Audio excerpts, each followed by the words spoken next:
A human interferon alpha, it is synthesized by involving the assembly of 67 oligonucleotide fragment which having the double stranded molecules, and the strand is containing 514 base pair.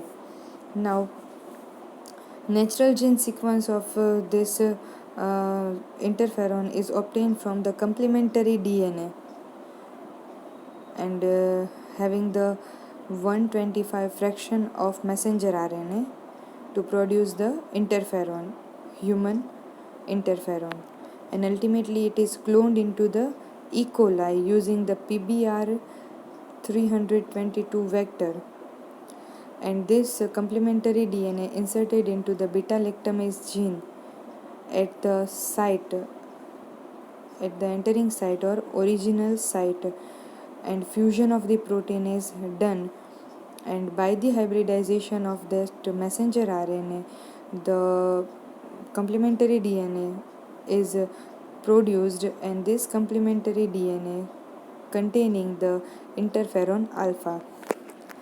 Now after this we are identifying the colonies.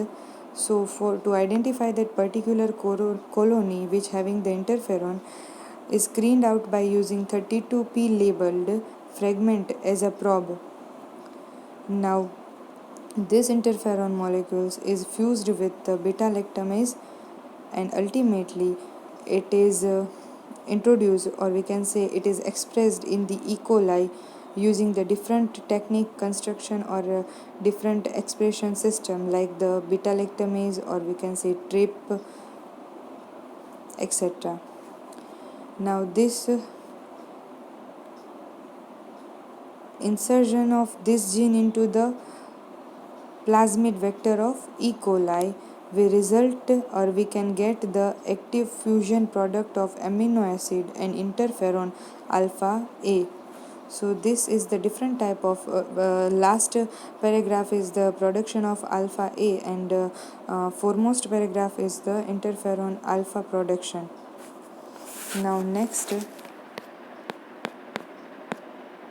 we are discussing about the human interferon beta. So in an approach to form the messenger RNA from the complementary DNA, so here we are generating messenger RNA from which? So from the complementary DNA. So the reaction is like cDNA gives mRNA. Production of human interferon beta involves the insertion of complementary DNA into the PBR 322, and after that when we are inserting or we are adding the cDNA fragment into this plasmid vector PBR 322, the next step is transformation into the E. coli. After the transformation, the hybridization of cDNA is occurring, which is rich in the interferon content. It means cDNA containing the interferon sequence. Now this cDNA gives this information to mRNA, and this mRNA is isolated, and the human interferon beta is produced when we are adding that particular mRNA which having the interferon sequences into the Escherichia coli bacteria and express into the various promoter or expression system, we get the production, or we can say we produce the this interferon beta. Next is human interferon gamma. So in this the DNA fragment encoding interferon gamma with the sequence coded for the polypeptide of 166 amino acid, and it can produce from messenger RNA to the complementary DNA approach. So here we are screening out the complementary DNA sequences and label it,